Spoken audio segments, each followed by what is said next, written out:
En el país existen alrededor de 696.000 adultos mayores, quienes en su día pidieron no ser abandonados y excluidos por sus familiares y la sociedad.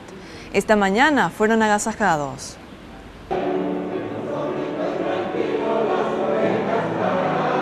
Para muchos paraguayos, alcanzar la tercera edad es un claro sinónimo de llegar a una etapa de abandono e ingratitud por parte de los familiares. Esta realidad puede verse reflejada especialmente en los hogares de ancianos, donde los abuelitos son muy pocas veces visitados y las carencias de todo tipo son una constante. Hay gente que quedó muy sola, ¿verdad? Quedó sin nadie. Yo no, en ese sentido yo no tengo problemas. Necesitamos más ayudas, muy pocos víveres se nos van, lo compramos entre nosotros otra vez y todas esas cosas necesitamos.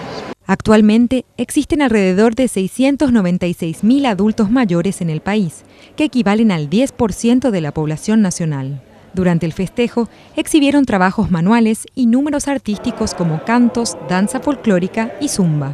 Vamos a bailar, vamos a demostrar nuestra destreza de la zumba, de todos los deportes que estamos practicando en el concejo. Nuestro coro se llama Voces del Atardecer.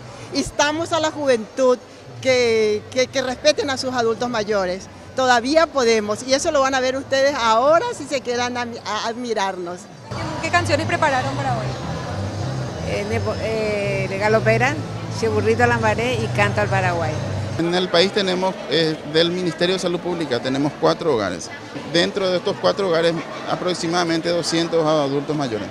Ellos viven en estos hogares, son su familia, les brindamos atención médica, vestimenta, alimentación, todos los cuidados, es una familia.